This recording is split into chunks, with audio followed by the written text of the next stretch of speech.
Pemirsa, di 14 Februari nanti 3 pasangan Capres-Cawapres bakal berebut hati pemilih muda yang jumlahnya lebih dari 50%. Dapatkah para pasangan menyajikan gagasan realistis dan relevan bagi anak muda, bukan gagasan daur ulang nan semu tanpa keterbaharuan?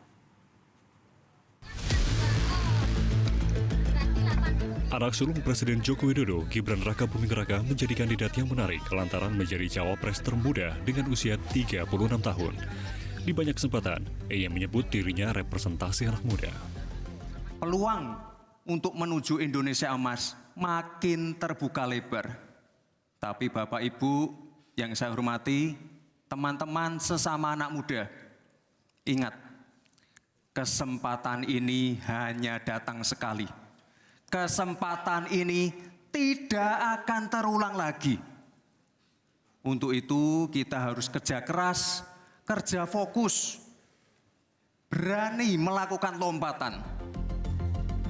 Meski begitu, pengamat politik Ikrar Nusa Bakti menilai hal itu tidak menjamin Cawapres Prabowo Subianto itu membawa gagasan inovatif dan progresif yang diinginkan oleh kaum muda.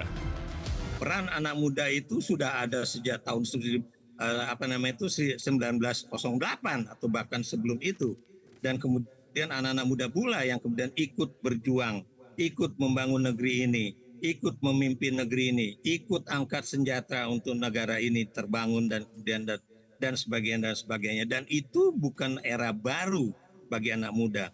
Dari dulu anak-anak muda juga ikut berperan. Nah, pertanyaan saya, apakah Gibran juga sudah masuk di dalam kancah politik nasional ya, atau kemudian berpikir mengenai masa depan bangsa ini sudah cukup lama dibandingkan dengan Natsir, Soekarno, ataupun misalnya Panglima Besar Sudirman misalnya. Itu yang kemudian kita ingatkan kepada anak muda, jangan kemudian terkecoh dengan kalimat-kalimat bahwa inilah saatnya, inilah waktunya, dan kemudian ini tidak akan terulang lagi dalam sejarah.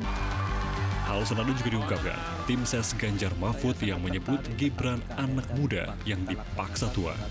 Nah, ini kalau kita melihat, sebenarnya kalau saya melihat sosok Mas Gibran, ini sebenarnya adalah anak muda yang dari awal itu dipaksa menjadi tua. Kalau menurut saya, bagaimana dia kemudian terpilih menjadi cawapres, prosesnya seperti apa. Ini kan sebenarnya memang seolah-olah dipaksa untuk cepat dewasa gitu ya. Tapi memang begini loh, ada semacam gap di antara usia-usia itu yang kemudian berebut kepada elektoral dari kalangan muda.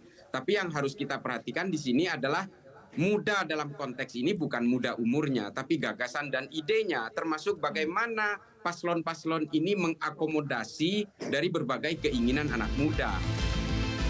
Meski banyak diragukan, Gibran mantap maju mendampingi Prabowo Subianto di Pilpres 2024 sebagai representasi anak muda. 3 kontestan saat kemarin malam ya Bapak Ibu ya, orang yang pernah ikut debat KPU itu cuma saya sebagai wali kota. Yang saya yang sudah mengerti formatnya.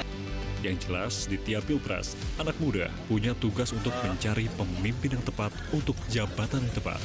Kami suka menganalogikannya sebagai pemilu ini sebenarnya adalah proses rekrutmen karyawan HRD gitu ya. Jadi ketika kita adalah panel HRD, sebenarnya ini pemilih muda semuanya adalah panel HRD terbesar, kita sedang memilih the right person for the job gitu kan. Jadi satu-satunya pekerjaan paling penting mungkin di negara ini.